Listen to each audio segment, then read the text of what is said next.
नमस्कार।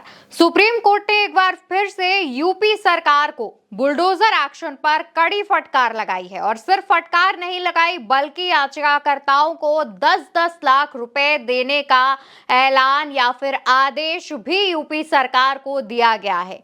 Supreme court की तरफ से दोस्तों प्रयागराज डेवलपमेंट अथॉरिटी का मामला चल रहा था, जहां पर 5 याचिकाकर्ताओं को 10-10 लाख रुपए मुआवजा देने का आदेश सुप्रीम कोर्ट की तरफ से दिया गया है। सुप्रीम कोर्ट ने इस मामले पर कहा कि यह मुआवजा 6 सप्ताह के अंदर दिया जाए। कोर्ट ने यह भी कहा कि नोटिस मिलने के 24 घंटे के अंदर मकान गिराना गलत था और इसे अवैध बताया। दरअसल दोस्तों प्रयागराज में बुलडोजर एक्शन का पूरा मामला भी आप जान लीजिए, जहां पर साल 2021 में यूपी सरकार की तरफ से कई मकानों को गिराया गया था, उन पर बुलडोजर एक्शन लिया गया था।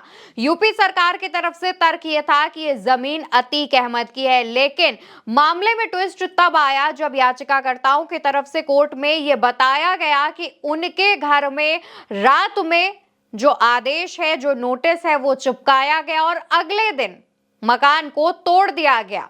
और इस बात का जब खुलासा हुआ, इस बात को लेकर के जब याचिकाकर्ता हाई कोर्ट पहुंचे तो उन्होंने उनकी याचिका खारिज कर दी, यानी इलाहाबाद हाई कोर्ट ने याचिका खारिज कर दी।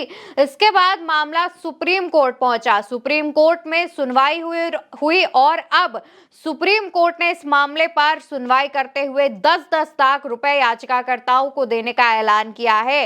कोर्ट की तरफ से कहा गया कि यह मुआवजा इसलिए भी देना जरूरी है जिससे फ्यूचर में सरकार बिना उचित प्रक्रिया के लोगों के मकानों को ना गिराए। वहीं जजों ने हाल ही में सामने आए एक वीडियो का भी हवाला दिया जिसमें गिरती हुई झोपड़ी से एक बच्ची अपनी किताबें लेकर भाग रही थी।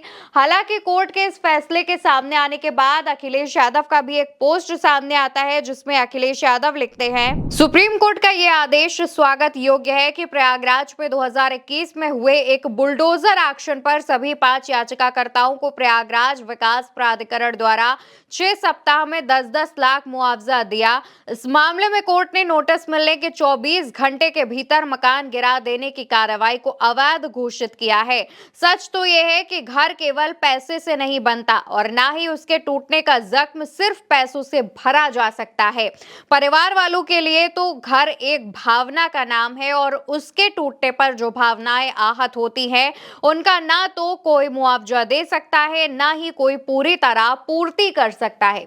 तो अखिलेश यादव की तरफ से इस पूरे मामले की जब सुनवाई हुई, सुप्रीम कोर्ट का आदेश सामने आया, तब अखिलेश यादव ने इस पूरे मामले पर यह पोस्ट किया है।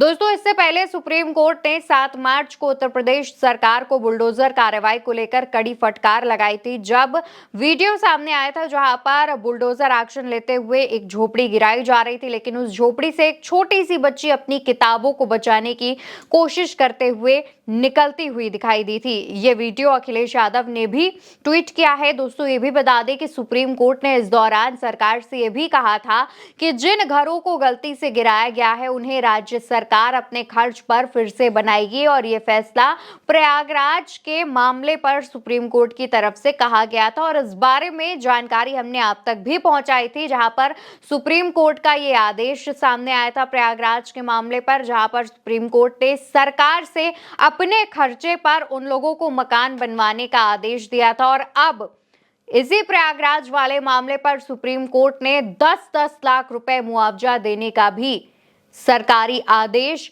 सरकार को सुनाया है। हालांकि दोस्तों यूपी सरकार को इस पूरे मामले पर लगातार सुप्रीम कोर्ट फटकार लगा रहा है और इसके अलावा भी जो तमाम बुलडोजर एक्शन के मामले हैं उन पर भी यूपी सरकार को फटकार लगाई जा रही है। देखना होगा कि सुप्रीम कोर्ट के इन फैसलों को आखिर कब तक यूपी सरकार सीरियस लेती है। इस पूरे मामले पर आपकी क्या रिएक्शन है, आपकी क्या राय है, कमेंट सेक्शन में बताइएगा और चैनल को सब्सक्राइब करना बिल्कुल मत भूलिएगा।